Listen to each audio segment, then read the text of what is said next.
Hay satra lam hen dabang ausin na dabang sing na pir thank you noi loi na ma loi na lai su loi na hay ba shim loiจะฝนสาเลยGood morning everyone hi ngasi umka mayam vlog umka namjage semjage na tawbone ngasi gi vlog se ngasi September gi date 5 teacher day ni mene ko ado oda singe ni mene ado ngasi sida aingon tuition tawa student makai do moina aingon da kai da roke do kum jing ning ba tare adi gi semjage tawbone nang pa ma ga haje walking car chumi walking chale ba car e ko chingda si lambi sida ayong na ka hi ba ya ko ado koi na car e lambi sina asigi lambi je asije sidagi car ko ne ba tum hol ko koi le mai me si pom me pong nga da je ba ko hali ja ado adi video do dum yeng minar se horen thank you long saba la phoi pi ai ba nang cha la phoi pi ai ra ba ai na cháu han pi rồi cần đi không anh thì sinh tầm 3 ngày sinh tầm mà nó phát ra rồi thì sẽ đi cái phi vậy bà thọ phan là bà thọ sẽ là sắm nông chả bà mấy tê class này sẽ đi cao là ngày bên ăn mà làm bút sử dụng một bạc mà em tharo mari hiểu cái tharo sát đi chịu plus ta ngủ băng anh ta này có sát đi chứ không má thầu xin chú chắn nghe hai chữ cuối là bên này mà tăng không ra ra được bạn mà ngày xí đi thổi nhá hiệu là gen của mẹ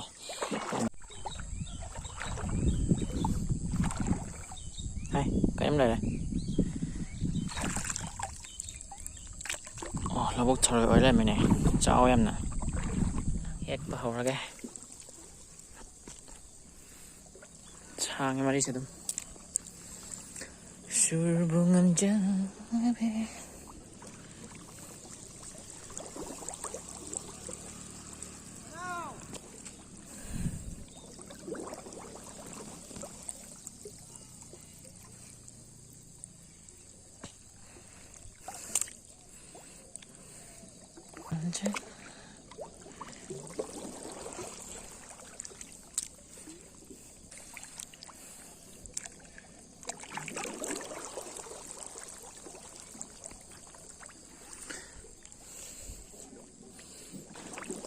ai sẽ phải xả lên đó đó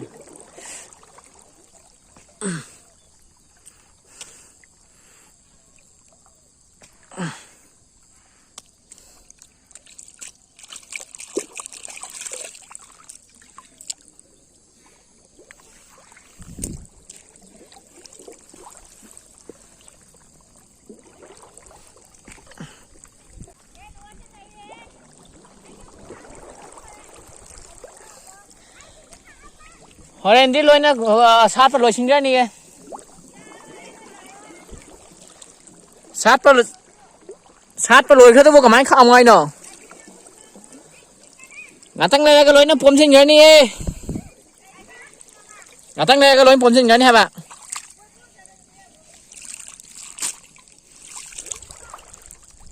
to ngồi đây cả khalo cái nào khara lấy tay sai đó,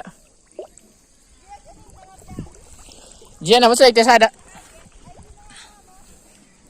mà đang ngắm sắc tháp lại thôi,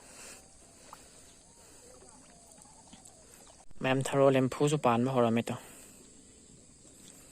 ngang ngoài đây mẹ coi nhà chăn nó rắc vào tình sinh rắc vào, nuôi chăn rắc tới sau coi chăn nó em, là vô tegi, hồi lên gì mà xí gì. Kumain tau gitu, hektar lagi. Am sih kita terus singe he, ngang ngomong itu, jam mana, dom. Pada jam am, pada mana? Maning gizi dah hek itu. Ando mam ngasih teacher day 5 September. Oja mam pun nampak boy kai kung nabo ceri, adoga ayu gusu takpi tampira kiba green gange oja mam pun nampak su. Hane kai kung nabo ceri krom ceri. Zasing na taro thabo khudi mak su mai pak pa nungai ba ya fa ba lo na oi biro ꯁꯥꯇ꯭ꯔꯁꯤꯡꯗ ꯍꯦꯟꯅ ꯇꯥꯛꯊꯣꯛꯄ ꯍꯩꯕ ꯇꯥꯛꯊꯣꯛꯄ ꯉꯝꯕ ꯁꯥꯇ꯭ꯔꯁꯤꯡꯅ ꯍꯦꯟꯅ ꯒ꯭ꯌꯥꯟ ꯇꯥꯕ ꯃꯑꯣꯡꯗ ꯇꯥꯛꯄ ꯉꯝꯕ ꯑꯣꯖꯥꯁꯤꯡ ꯂꯣꯏꯅ ꯑꯣꯏꯕꯤꯌꯨ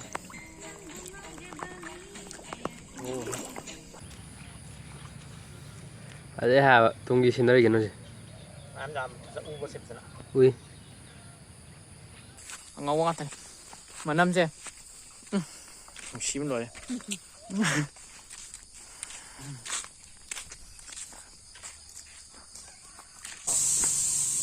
ꯀꯩꯅꯣ ꯑꯁ ꯇꯤꯆꯔ ꯗꯦꯒꯤꯔꯣ ꯄꯨꯂꯞ ꯂꯩꯔꯦ ꯊꯦꯡꯀ꯭ꯌꯨ ꯈꯣꯡ ꯕꯣꯔ ꯄꯤꯒꯦ ꯂꯥꯏꯔꯤꯛ ꯂꯥꯏꯁꯨ ꯌꯥꯝ ꯍꯩꯕ ꯑꯣꯏꯔꯣꯀꯣ ꯁ꯭ꯀꯨꯜ ꯃꯣꯏ ꯇꯤꯆꯔ ꯗꯦꯒꯤ ꯁ꯭ꯀꯨꯜ ꯐꯪꯁꯟ ꯌꯥꯎꯔ ꯍꯜꯂꯒ ꯑꯩ ꯀꯣꯂꯣꯝ ꯑꯃ ꯂꯩꯕꯤꯔꯝꯃꯦ ꯇꯧꯔꯤꯁꯦ ꯄꯤꯕꯤꯔꯝꯃꯦꯕ ꯂꯥꯛꯑꯣ ꯇꯤꯆꯔ ꯗꯦꯒꯤꯀꯣ ꯊꯦꯡꯀ꯭ꯌꯨ ꯈꯣ ꯕꯣꯔ ꯄꯤꯒꯦ ꯂꯥꯛꯑꯣ ꯂꯥꯏꯔꯤꯛ ꯌꯥꯝ ꯍꯩꯕ ꯑꯣꯏꯔꯣꯀꯣ ꯉꯁꯤꯗꯒꯤ ꯄꯨꯔꯥ ꯌꯥꯝ ꯐꯕ ꯑꯣꯏꯔꯣ ꯆꯣ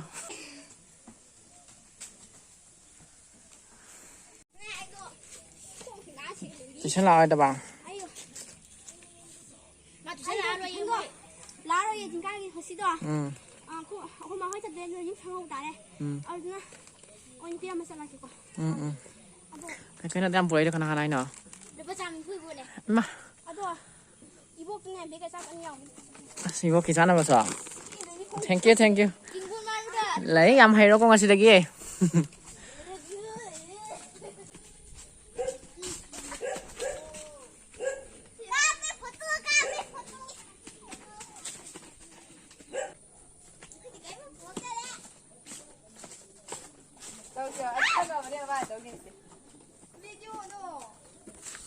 Kayno? Kayno? Video na may kanya. Wala ure. Kali juga gino. Ako'y maripul eh. Wah, thank you. Ay, kaya mo sa kami. Nasaan mo dito? Tala. Ma, di ba tama ko school ba? Yeah.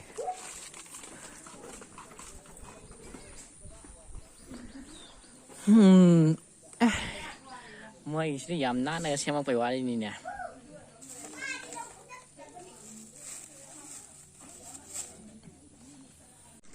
ꯀꯥꯏꯗ ꯂꯥꯏꯔꯤꯛ ꯌꯥꯝ ꯍꯩꯔꯣꯀꯣ ꯉꯁꯤꯗꯒꯤ ꯃꯤꯊꯣꯏ ꯃꯤꯍꯦꯟꯕ ꯑꯣꯏꯔꯣꯀꯣ ꯅꯨꯡꯁꯤꯌꯦ ꯁꯤ ꯑꯉꯥꯡꯁꯦ ꯍꯧꯖꯤꯛꯀꯤ ꯑꯉꯥꯡꯗꯣ ꯃꯥꯁꯤ ꯃꯣꯏ ꯃꯥ ꯇꯧꯔꯒ ꯄꯤꯍꯜꯂꯛꯑꯦ ꯑꯗꯣ ꯃꯥꯁꯤꯁꯨ ꯑꯩꯅ ꯊꯥꯅ ꯇꯨꯏꯁꯟ ꯇꯧꯔꯝꯕ ꯑꯉꯥꯡꯅꯦꯕ ꯑꯩꯈꯣꯏ ꯁ꯭ꯀꯨꯜ ꯒ꯭ꯔꯤꯟ ꯒ꯭ꯔꯥꯎꯟꯗ ꯇꯝꯕꯅꯦꯕꯀꯣ ꯑꯩꯅ ꯃꯣꯏ ꯗꯨꯀꯥꯟꯗ ꯀꯩꯅꯣ ꯉꯁꯤ ꯇꯤꯆꯔ ꯗꯦꯅꯤꯅ ꯑꯣꯖꯥ ꯂꯥꯏꯔꯤꯛ ꯇꯥꯛꯑꯔꯣꯏꯗꯅꯀꯣ ꯑꯗꯨꯗꯨꯒꯤ ꯁꯤꯡꯖꯨ ꯈꯤꯇꯪ ꯇꯧꯔꯒ ꯑꯗꯨꯝ ꯑꯉꯥꯡ ꯑꯃꯅꯤ ꯂꯥꯛꯏꯗꯨꯒ ꯑꯗꯨꯝ ꯆꯥꯔꯁꯦꯅ ꯍꯥꯏꯕ ꯑꯗꯨꯗꯨꯒꯤ ꯂꯧꯕ ꯊꯣꯔꯛꯑꯝꯕꯅꯦ ꯃꯣꯏꯅ ꯂꯩꯍꯧꯍꯜꯂꯒ ꯅꯨꯡꯁꯥꯁꯨ ꯌꯥꯝ ꯁꯥꯕ ꯁꯦꯠ ꯀꯥꯏꯗ꯭ꯔꯃꯣ ꯑꯗꯨ ꯂꯧꯕ ꯆꯠꯄꯗ ꯄꯤꯔꯛꯏꯅꯦ ꯀꯣꯂꯣꯝꯁꯤ ꯑꯩꯈꯣꯏꯒꯤ ꯁꯤꯡꯖꯨ ꯑꯣꯏꯅ ꯇꯧꯔꯅꯤ ꯑꯩꯈꯣꯏꯗꯤ ꯌꯦꯟꯗꯦꯝ ꯂꯩꯔꯦ ꯑꯗꯩ ꯁꯤꯗ ꯎ ꯃꯪꯒ꯭ꯔꯥ ꯃꯅꯥꯗꯣ ꯑꯗꯨꯏ ꯃꯇꯣꯟ ꯑꯅꯧꯕꯗ ꯂꯩꯔꯦ ꯎ ꯃꯣꯔꯣꯛ ꯂꯩꯔꯦ ꯉꯥꯔꯤ ꯂꯩꯔꯦ ꯑꯗꯣ ꯃꯤꯃꯤ ꯁꯤꯡꯖꯨꯒꯤꯅꯤꯅ ꯃꯆꯜ ꯍꯥꯞꯄꯗ ꯑꯗꯨꯝ ꯊꯨꯝꯗꯣ ꯍꯥꯞꯇ꯭ꯔꯁꯨ ꯌꯥꯔꯦ ꯃꯆꯜ ꯍꯥꯞꯄꯅꯤꯅ ꯑꯗꯨ ꯃꯤꯃꯤ ꯈꯔ ꯂꯩꯔꯦ ꯁꯤ ꯇꯧꯔꯒ ꯁꯤ ꯄꯤꯛꯇ꯭ꯔꯨꯁꯤꯅꯦ ꯑꯁꯤ ꯄꯤꯛꯇ꯭ꯔꯨꯁꯤꯅꯦ ꯑꯗꯩ ꯃꯆꯦ ꯑꯅꯤꯗꯨꯒ ꯆꯥꯔꯅꯤ ꯍꯣꯔꯦꯟ ꯇꯣꯂꯛꯄꯗ ꯑꯃꯨꯛ ꯎꯠꯂꯒꯦ ꯃꯌꯥꯝ ꯃꯣꯔꯣꯛ ꯅꯩꯈꯥꯏꯕꯁꯦ ꯍꯧꯔꯒꯦ ꯑꯗꯣ ꯃꯣꯔꯣꯛ ꯅꯩꯈꯥꯏꯕꯁꯦ ꯑꯩ ꯈꯨꯠꯅ ꯅꯩꯈꯥꯏꯕꯁꯦ ꯃꯣꯔꯣꯛ ꯁꯤꯡꯅꯥꯏ ꯍꯥꯏꯕ꯭ꯔꯥ ꯀꯩꯅꯣ ꯑꯗꯣ ꯍꯦꯛꯇ ꯍꯧꯕ ꯐꯣꯡ ꯁꯥꯔ ꯂꯩꯍꯧꯕ ꯆꯥꯔ ꯃꯇꯨꯡꯗꯁꯨ ꯑꯗꯨꯗꯨꯅ ꯒ꯭ꯂꯥꯁꯅ ꯑꯣꯏꯅ ꯅꯩꯈꯥꯏꯔꯦ ꯍꯣꯔꯦꯟ ꯇꯣꯠꯄꯕꯨꯗꯤ ꯑꯉꯥꯡꯅ ꯇꯣꯠꯍꯟꯗꯣꯏꯅꯤ ꯑꯩꯅ ꯇꯣꯠꯄ ꯀꯩꯅꯣ ꯌꯥꯗꯕ꯭ꯔꯥ ꯇꯣꯠꯄꯕꯨ ꯌꯥꯗꯕ꯭ꯔꯥ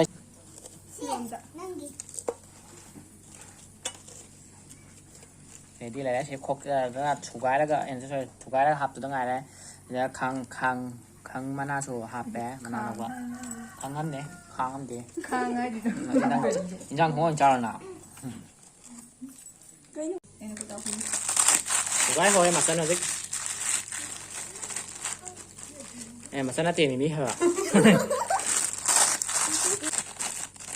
ꯇꯥꯃꯤꯜ ꯅꯨꯄꯤꯅꯤꯀꯣ ꯈꯨꯖꯤ ꯌꯥꯝ ꯁꯤꯔꯤꯁꯦ ꯅꯦꯄꯥꯂꯤ ꯑꯣꯏꯇꯥꯁꯦ ꯑꯁꯤꯅ ꯃꯔꯤꯐꯠ ꯑꯁꯣꯝ ꯀꯥꯟꯗ ꯂꯩꯁꯤꯅ ꯁꯨꯝ ꯂꯧꯁꯦꯟ ꯇꯧꯕꯅꯤꯀꯣ ꯃꯌꯥꯝ ꯃꯤ ꯁꯤꯗꯕꯩ ꯋꯥ ꯅꯠꯇꯦꯀꯣ แต่งานที่จะผมไม่ที่มาจามตัวกูจะเป็นใครกัน ที่นั่งผมไม่ที่ตรง โอ้ยไอ้คนไม่ที่ตรงกับมันโอ้ยสิจ้ะตัวเราไอ้ตัวเราไอ้ตัวเราอย่างงานงานให้เรางานแล้วไอ้มันทับปีอะไรของมันเสร็จตัวตีงานเมนกากิมาซากิสุราคนมันจะช่วยสักที่เหรอ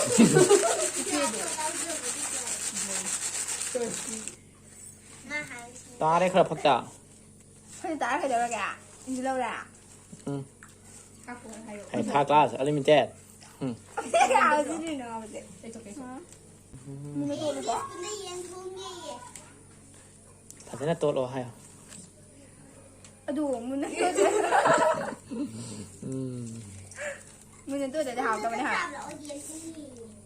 เอ๊ะไอ้เจ๊เอาจ้าตัวกี่แต่เนี่ยคนนั้นเย็นห้องนั่นไอ้หนุ่มก็จะหลักใจเนี่ยนักการท้าพัมกับผัดจะดีค่อยกริ่งงานอยู่ใช่ไหมน่าจะได้ในคลาส4บวกเตียนมาเนี่ยน้อยวันจะพิจารณาไม่ก่อนไอ้เด็กคนนั้นมันจะฮับไปไหมวะก็อาทิตย์ที่ค่อยสตีภาพชี้เสียก้าแล้วนี่เราค่อยจะฟังเจ้าก่อนค่อยเนี่ยอีก้าก็สิดีน้องไม่ได้พิจารณาไอ้เนี่ยคือช่วงที่เนี่ยค่อยแม่ตัวเราใส่ซาร์เซมุลเลยแม่อันนั้นเขาใบค่ะขัดดอกอะไรกันสักตัวตรงหมดเลยหายไปไหน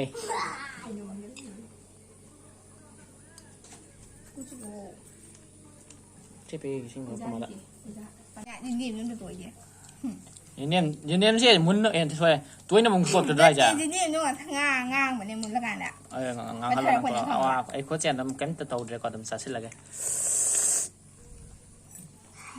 เขาต้องมาแล้ว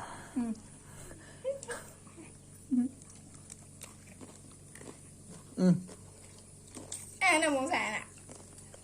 มองที่พันผัดจะได้แห้ง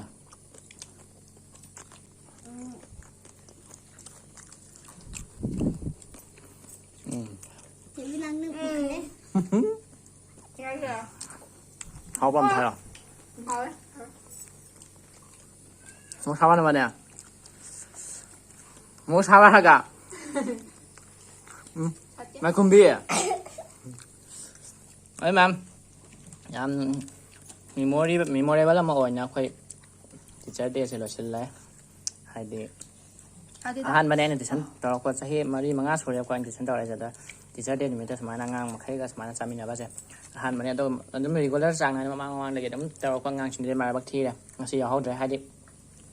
ไม่มาเนี่ยกี่มาจ้างั้นสิสวดสิตายให้เด็กจะนั่งอะไรนะ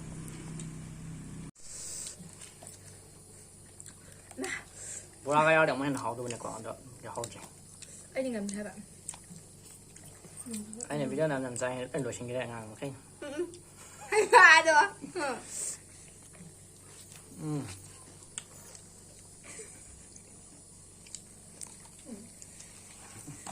เขามาเนี่ยอะไรใช่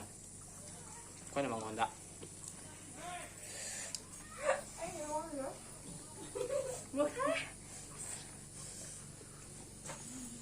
เจอฉันแน่ด้วยเลยน่ะโมชักป่ะ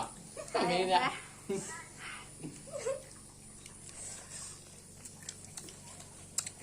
ไอ้เดี๋ยวโมเช้าจะขาวะอะไรเนี่ย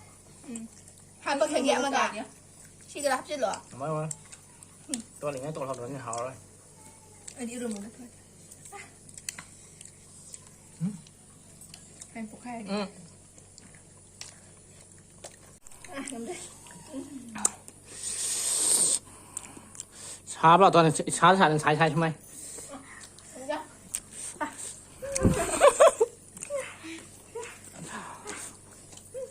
ง่วงมากผู้ทรมานเนี่ยเขาหับเลยเนี่ยคงเขาใช่ทำไมคุณไม่ใช่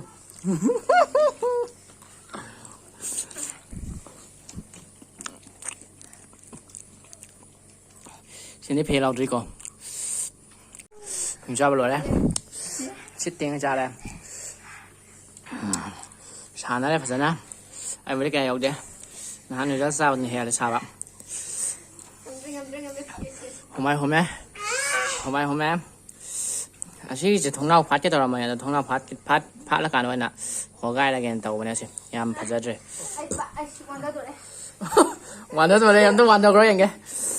มวยเนี่ยเปรียบกับสิ่งเดียวสิเลยแล้วก็เขามาอีกพมุงเดียวตัวเลยอาจจะไกลๆน้อยเองอ่ะสิ เลสมันเลยแร่หนุ่มชิดเอาตัวมันก็ชิบมันเลยแร่อันใดเดไอ้เฟเวอร์ไรกูเรไม่เอาเลยมวยเชียร์เจ้าพระสยามความน่าใจให้คังบนเนี่ยตัวนั้นอันใดเดชิดาโกลมาคุ้มเลยแล้วชิชาจามาในตรงนั้นเปรียบกันเลยอันใดดีงั้นเจนไม่ได้ให้แต่อีพวกจานนะว่าเจ้าพระสยามเหี่ยวเนี่ยให้ตัวก็มากี่ชิลายบะใช้ NPC กี่มาจานนะว่าเจ้าพระสยามเลยแต่เราจะไปทำแอมจังจริงเลยตัวงานถึงนี้ได้อันใดเดชิดาไอ้เฟเวอร์ไรมันสนิมหุ่มเนี่ยเขามาน้ำจากเลยไอ้นักกายจะงั้นมาหันกายเลยซีมยาวเลยอันใดมากี่เซ่กลมเรียดหรือกริดหรอกลมอันนี้มันยาวเลย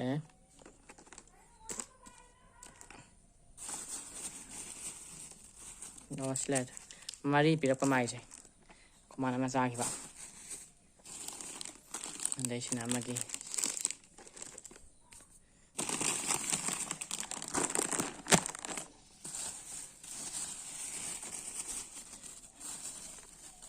ไอ้ชุกโกลมันไม่ยาวกว่ามาเลย